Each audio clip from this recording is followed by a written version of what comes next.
My name is Robert McBroom. I'm the director of the Pierce Farm Center. What started as a public-private partnership, now you could be considered as the owner. Now due to a new lease that's soon to expire. But my wife Kathy and I have been an integral part of the development of the community service agricultural program that now needs to find a new home. Those of us that remember when the college had a robust agriculture program and what agriculture meant within the valley. Obviously, the urbanization of the valley has stopped most of the open spaces. And so when the college in the 90s tried to develop this commercially, the community, this is more Facebook or email for that matter, wasn't to the masses, but the community gathered and rallied and stopped it. Originally, this was Cicero Farms, and it was a lease from the college for agriculture because the college stopped agronomy in the early 80s, which means they stopped row crop farming and such, and mostly dealt with large animal science veterinary programs.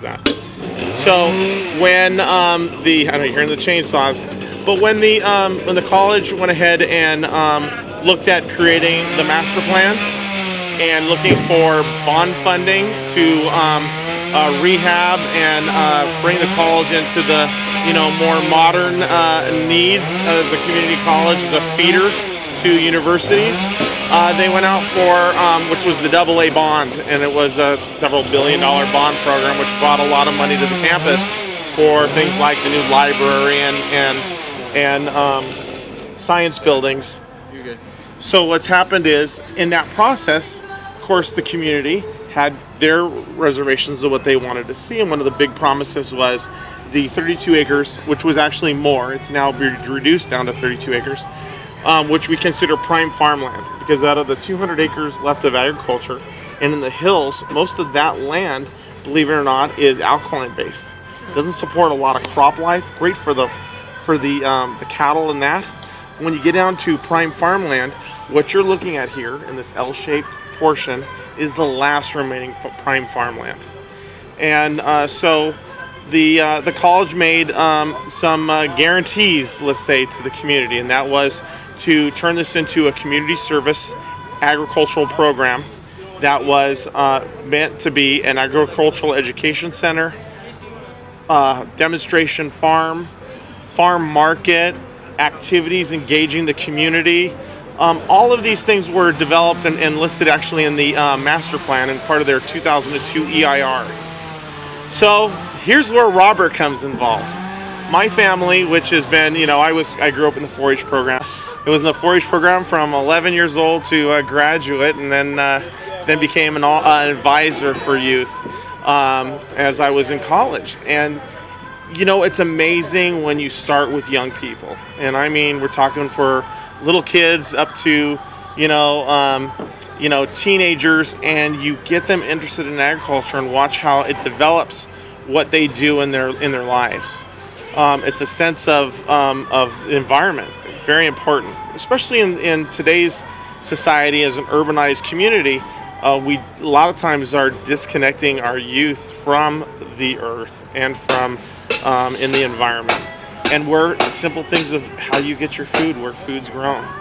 So that was a need. It was back in the 2000s, right, when they developed this, and so we were asked to become a part of it. And so I was actually doing a program here, an attraction from the at the other side of the campus, and we did such a good job that the president, then become chancellor, Rocky Young, said, let's show this family what we're planning on doing, and that was creating the Agriculture Education Center. So we looked at it in 2004. I was on an advisory committee looking at their budgets and their plans and reading the EIR of what they were trying to do. And by this time they switched to a new president, which was Tom Oliver.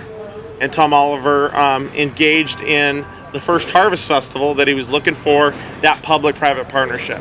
And of course, we tossed our hat in the ring. And it started as a joint occupancy with the college's foundation, and my family to develop a farm center or a farm program. We started, and I branded the first name of the Halloween Harvest Festival. That was in 2005. It's now our 10th year. And soon after, developed the Pierce Farm Center by looking at the goals and objectives of the 2002 master plan and creating the community service agricultural program that the college needed, did not have the bandwidth or the knowledge base to create. And you know what? It's been successful ever since. When you think of this, you think of bond projects and commitments in the community, understand that like the equestrian center behind us, which is a $13 million project, which unfortunately is still not open into its objectives. And you look at a farm center, which was a $10 million bond funded program, but was defunded 2 years after the start. By 2007, it was completely defunded because the community support for what we were doing was so strong. We started putting in all the infrastructure. We started putting in all the programs, from the college's pizza farm program for youth to all the different programs and infrastructure that you see, allowing us to do really agriculture and agriculture education 10 months out of the year. And we shut down January and February, the rainy seasons. Gives us a chance to kind of regroup, do a lot of our in-ground work that we need to get prepared for. And by the time we start planting in the spring, we're back open to the public. And that's been the relationship. Without the support of the community, I'm not independently wealthy. This is not a pet project. This was something that we, in the inception, started listening to the wants and the needs of the community and developed the programs that in turn was able to support the program itself. So what you see, 10 years, is a farm center, the Pierce Farm Center, which is completely sustainable. It has provided $2.1 million onto the campus, $3.5 million into the infrastructure, and all completely supported by the community. It allows us the ability that we're what we call a direct-to-consumer farm, which means everything that we grow goes directly into the market. We don't wholesale, but everything that we grow in excess of what we can sell is automatically donated to local food pantries. We're connected with Mend, which delivers to 25 other food pantries to give back to the community. So what a great relationship. We're able to sit there and excite the minds of our youth, get them connected into agriculture, part of the family experience, which in turn also works within the academic side of the campus. The unfortunate side is we've gone through 5 presidents in the 10 years that we've been part of this. So from certain aspects of the disconnection to political and other motives, let's just say, that has put a lot of stress over the last almost 6 years of the farm center to maintain its sustainability, and not based on what we're growing and providing in the community. The fact that there's been 4 bond projects that have neighbored the farm center that's cost over, or actually almost, $500,000 in repairs. And think about it. We live in the world of an economic model of corn and tomatoes, right? And we're actually repairing hundreds of thousands of dollars in infrastructure from projects that come in and say, oh, your water lines are gone? Well, you're just going to have to pay for it. Now there's $640 million of infrastructure coming on a campus, and they keep forgetting that when they come in and cut something out of the farm center that, well, they should put it back, right? And you know what? We've been able to make it work.